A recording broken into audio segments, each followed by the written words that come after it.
네, 오늘은 웨스트민스터 예배모범 설교 후 기도에 대한 이야기를 함께 나누고자 합니다. 우리가 교회에서 설교가 끝난 이후에 이제 기도하는 시간이 있잖아요.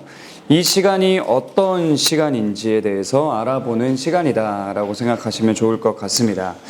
공예배에서 설교 후 기도 시간은 어떤 시간인가 라고 했을 때 우리는 매주 설교를 들은 후에 자연스럽게 설교자의 기도에 참여하다 보니까 많은 경우에 이 시간을 그냥 단순히 설교를 마무리하는 순서, 이제 설교가 끝났으니 다음 순서로 넘어가기 전에 연결다리를 놓는 이런 순서 정도로 인식하는 경우가 굉장히 많습니다.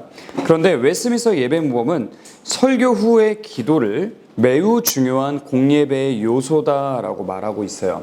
설교 후 기도는 설교를 마무리하는 형식적인 순서가 아니라 하나님께서 선포하신 말씀에 대해 온 교회가 공적으로 응답하는 시간이다라는 것을 기억하셔야 됩니다. 조금 더 구체적으로 말하자면 공예배라는 것은 하나님과 그분의 백성 사이에서 이루어지는 언약적 대화입니다. 그러므로 하나님께서는 말씀 선포를 통하여 자신의 뜻과 은혜를 백성들에게 나타내시고 백성들, 그러니까 회중들은 기도와 찬송과 믿음의 순종으로 응답해야 하는 겁니다. 대화라는 게 한 방향이 아니라 양방향적인 거잖아요. 그렇기 때문에 우리는 하나님께 응답해야 하는 거예요. 그래서 설교 후의 기도는 단순히 목회자 혼자 드리는 기도가 되어서는 안 되고 온 회중이 함께 하나님의 말씀을 설교를 통해 들었으니까 공적으로 온 회중이 함께 올려드리는 기도로서 작용해야 된다라는 것을 우리가 기억해야 합니다. 그렇다면 설교 후 기도와 관련된 핵심적인 원리들로는 뭐가 있을까라고 했을 때 역사적인 장로교회는 설교 후 기도에 대해 크게 5가지 원리를 가르치고 있습니다. 첫째로는 예배의 규정적 원리를 가르치는데요. 설교 후 기도라는 것 역시 사람이 개인의 편의에 따라 입맛대로 만든 그런 순서가 아니다라는 것을 기억할 필요가 있습니다. 하나님께서 성경을 통하여 교회에 명하신 공예배의 필수적인 요소가 설교 후 기도인데요. 그래서 설교가 끝난 후에 교회는 하나님께서 선포하신 말씀에 공적으로 응답하며 기도해야 하는데 이것은 사도행전 2장 42절에서부터 발견이 됩니다. 그들이 사도의 가르침을 받아 서로 교제하고 떡을 떼며 오로지 기도하기를 힘쓰니라. 그러니까 우리가 예배 시간에 기도를 하는 것, 그 모든 기도들은 하나님께서 명하신 예배의 요소로서 예배 안에 있는 것이다 라는 걸 기억할 필요가 있습니다.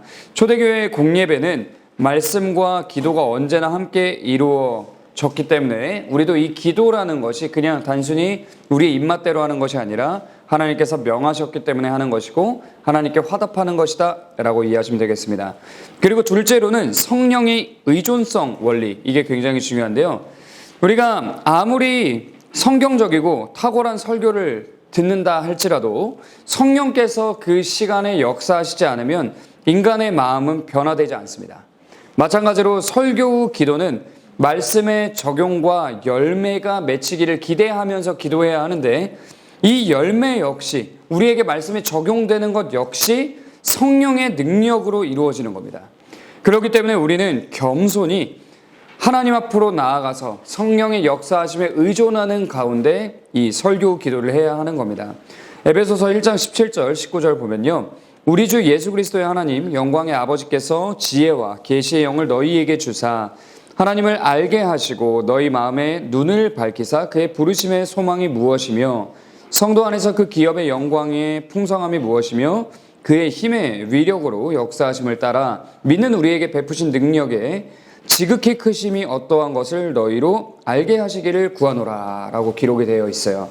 그렇기 때문에 설교 기도는 성령께서 우리의 마음을 밝히시고 선포된 말씀이 우리의 삶 가운데, 평일의 삶 가운데 역사하도록 바라면서 간구하는 기도다라는 걸 이해하셔야 됩니다. 그리고 셋째는 설교와 기도의 유기적 통합 원리가 있습니다. 웨스트민스터 예배모범은 설교자가 설교의 가장 중요하고 유익한 요점들을 기도의 간구로 바꾸어서 하나님께 올려드려야 한다라고 권면하고 있거든요. 그러니까 설교와 설교 기도는 서로 분리된 순서가 아니라 하나의 예배 행위 안에 긴밀하게 연결되어 있는 것이다. 서로 연결되는 것이다 라는 걸 기억할 필요가 있습니다. 따라서 온 회중들은 설교 시간에 들은 말씀을 자신의 기도로 승화시켜서 삶의 순종으로 나아가야 한다라는 걸 기억하셔야 합니다. 야고보서 1장 22절에 보면요, 너희는 말씀을 행하는 자가 되고 듣기만 하여 자신을 속이는 자가 되지 말라라고 기록되어 있는데요. 그러니까 우리가 설교만 듣고 그냥 듣고 끝나면 안 된다. 이것이 우리의 행함으로 이어져야 된다라는 것을 알려주고 있는 말씀이거든요. 그래서 실제로 우리가 설교 기도 역시 내가 설교 시간에 들은 말씀이 실제 삶으로 응답되기를 바라며 믿음의 응답을 하는 시간이다라고 이해하시면 되겠습니다. 자, 넷째로는 그리스도의 중보 중심 원리가 있습니다. 우리의 기도와 예배는 그 자체로 완전할까요? 완전하지 않을까요? 완전하지 않습니다. 우리는 연약한 죄인이기 때문에 우리가 아무리 완벽한 기도와 예배를 드리려고 해봤자 불가능합니다. 우리의 가장 거룩한 섬김에도 죄악이 섞여 있기 때문인데요. 그러므로 우리는 오직 대제사장이신 예수 그리스도의 공로와 그분의 중보를 통하여 우리의 영적 제사가 하나님께 연락되기를 간구해야 합니다. 그래서 히브리서 기자는 이렇게 말합니다. 그러므로 우리는 긍휼하심을 받고 때를 따라 돕는 은혜를 얻기 위하여 은혜의 보좌 앞에 담대히 나아갈 것이니라. 여기서 말하는 것은 설교 기도는 우리의 공로를 의지하는 시간이 아니라 오직 예수 그리스도의 중보에 힘입어 하나님께 나아가는, 담대히 나아가는 거룩한 시간이다라는 것입니다. 자, 그리고 다섯째는 종말론적 깨어있음의 원리인데요. 웨스민스터 예배모범은 설교 후 기도 가운데 죽음과 마지막 심판을 준비하고 우리 주 예수 그리스도의 다시 오심을 기다리도록 기도하라고 권면하고 있습니다. 그러니까 우리의 공예배는 현재의 삶뿐만 아니라 장차 완성될 하나님 나라를 바라보는 종말론적 소망 가운데 드려져야 한다라는 거예요. 그러니까 우리가 교회에서 자꾸 현세, 지금 이 순간에만 집중하면 안 된다는 거죠. 우리의 기도는 언제나 이 순간뿐만 아니라 완성될 하나님 나라까지 바라보아야 한다라는 겁니다. 자, 그래서 마태복음 24장 42절에 보면요, 그러므로 깨어있으라 어느 날에 너희 주가 임할는지 너희가 알지 못함이니라 라고 기록되어 있거든요. 그래서 설교 기도는 반드시 다시 오실 그리스도를 소망하며 깨어있는 상태로 우리가 살아가기를 간구하는 그 믿음의 고백을 드려야 하는 것이고, 하나님 나라를 바라보는 공예배의 종말론적 성격을 잘 드러내야 한다라는 것이 중요합니다.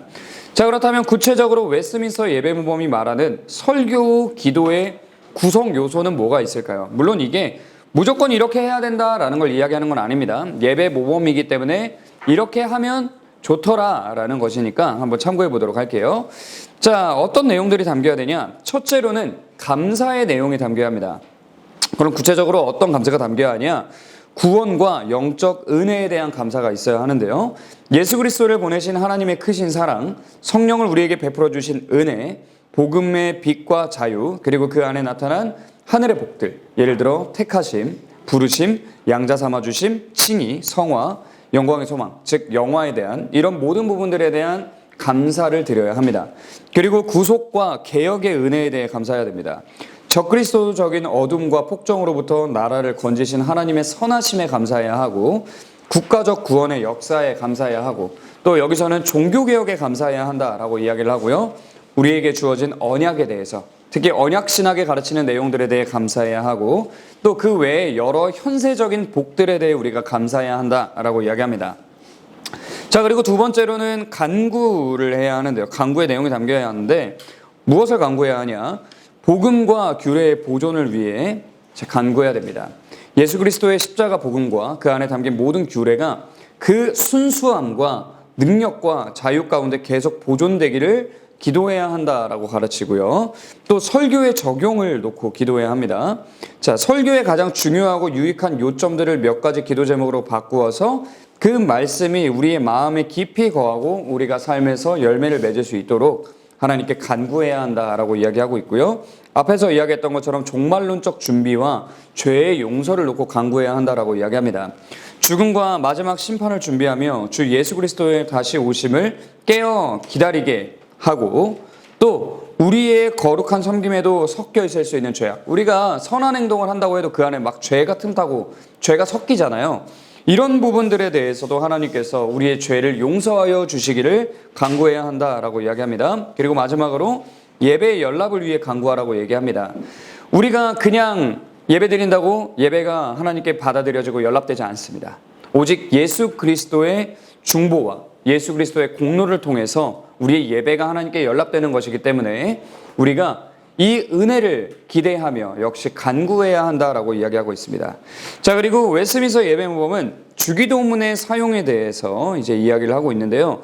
자, 두 가지로 볼 수 있습니다. 주기도문을 그 자체로 사용하는 것에 대해서도 굉장히 권장하고요. 또 둘째로는 주기도문의 모범을 사용하는 것을 또 권장합니다. 무슨 말이냐? 주기도문이 가진 그 패턴이 있습니다.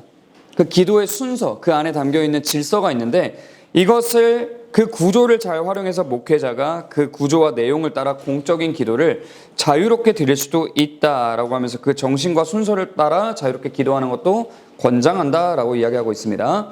자, 그리고 특별한 경우 및 목회의 자유에 대해 이야기하는데요.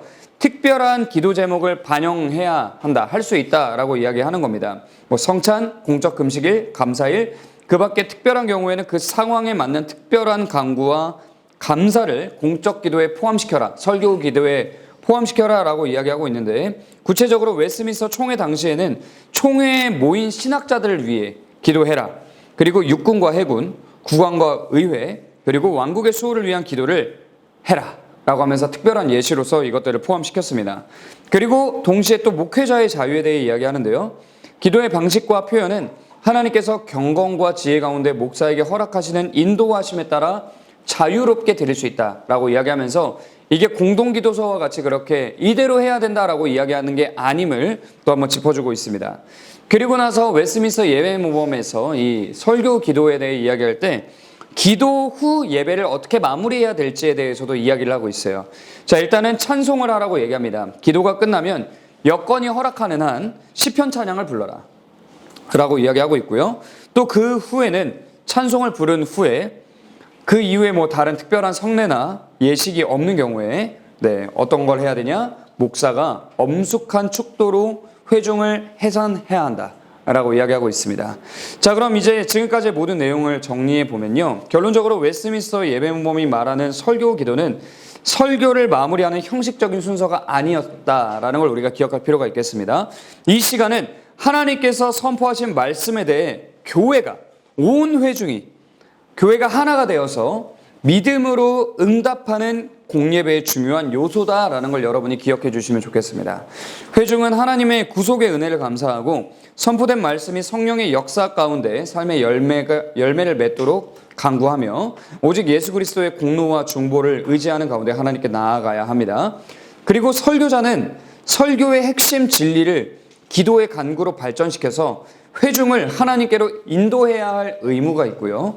회중은 목회자의 기도에 마음으로 함께 참여하며 믿음으로 아멘이라고 응답해야 한다라는 게 중요합니다. 그러니까 우리는 이제 그냥 단순히 설교자가 기도하고 회중은 듣고 이게 아니라 온 마음을 다해 함께 참여하며 온 예배에 참여한 온 성도님들이 함께 하나님께 화답하는 시간이다 라고 기억해 주시면 되겠습니다. 이처럼 설교 기도는 말씀과 기도를 하나로 연결시키는 언약적 응답이고요. 하나님께서 자신의 말씀을 성도들의 마음에 깊이 새기시고 삶 가운데 풍성한 열매를 맺게 하시는 귀한 은혜의 방편입니다.